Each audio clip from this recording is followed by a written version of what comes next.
నమస్తే అండి. Welcome to Roja blogs. పాపాలతో నిండిన జీవితం కూడా ఒక్క మాఘ స్నానంతో మోక్ష మార్గం చేరుతుందా? అదే ఈ రోజు మనం వినబోయే మాఘ పురాణం 19వ అధ్యాయం. సంవత్సరంలో వచ్చే 12 నెలలలో మాఘమాసం చాలా గొప్పదిగా పవిత్రమైనదిగా చెప్పబడింది. ఈ మాఘమాసంలో నదిలో కాని నది లేని చోట చెరువులో కాని స్నానం చేస్తే ఎంతో పుణ్యం కలుగుతుంది. ఒకవేళ చెరువు కూడా అందుబాటులో లేకపోతే కనీసం బావి దగ్గరైనా సరే తెల్లవారుజామునే స్నానం చేసినా మనిషి చేసిన పాపాలన్నీ నశించిపోతాయని శాస్త్రాలు చెబుతున్నాయి. పూర్వకాలంలో అనంతుడు అనే ఒక గొప్ప బ్రాహ్మణుడు ఉండేవాడు. అతడు యమునా నది తీరంలో ఉన్న ఒక అగ్రహారంలో నివసించేవాడు. అతని పూర్వీకులందరూ గొప్ప జ్ఞానులు, తపస్సు చేసిన వారు, దాన ధర్మాలు చేసి మంచి పేరు సంపాదించేవారు. అయితే అనంతుడు చిన్నతనంలో చాలా గడుసుగా పెంకిగా ఉండేవాడు. అయినప్పటికీ తల్లిదండ్రుల భయం, భక్తి వల్ల కొంతవరకు మాత్రమే చదువు నేర్చుకున్నాడు. తర్వాత చెడ్డ స్నేహాలు చేస్తూ అనేక దుర్గుణాలు అలవాటు చేసుకున్నాడు. మద్యం తాగడం, మాంసం తినడం మొదలుపెట్టి చివరకు తన కన్న బిడ్డలను కూడా అమ్ముకునే స్థితికి దిగజారిపోయాడు. అలా చెడు పనుల ద్వారా డబ్బు సంపాదించి ధనవంతుడయ్యాడు. కాలక్రమేణా అతడు వృద్ధుడయ్యాడు. తన దగ్గర ఎంతో ధనం ఉన్నప్పటికీ తాను సరిగ్గా తినేవాడు కాదు.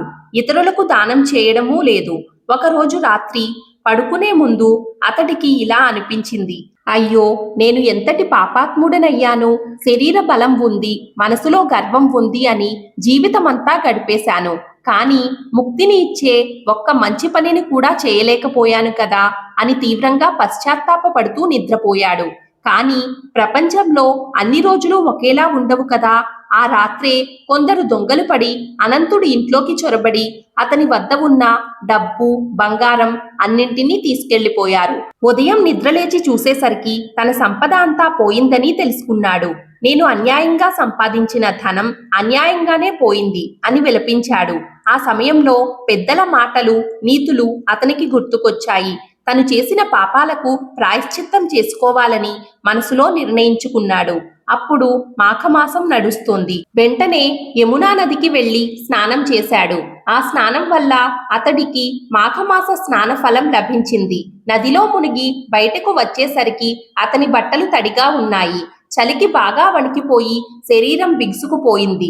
అలా వణుకుతూనే నారాయణ నారాయణ అని నామస్మరణం చేస్తూ ప్రాణాలు విడిచాడు.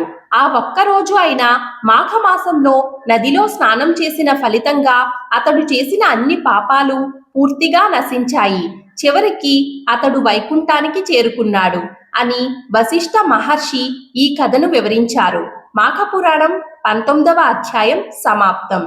ఈ వీడియో మీకు నచ్చినట్లయితే ప్లీజ్ ఒక చిన్న లైక్ చేసి మన ఛానల్ని సపోర్ట్ చేయండి. మిగిలిన అధ్యాయాలను కూడా చూడాలి అనుకుంటే ఇప్పుడే మన ఛానల్ను సబ్స్క్రైబ్ చేసుకోండి.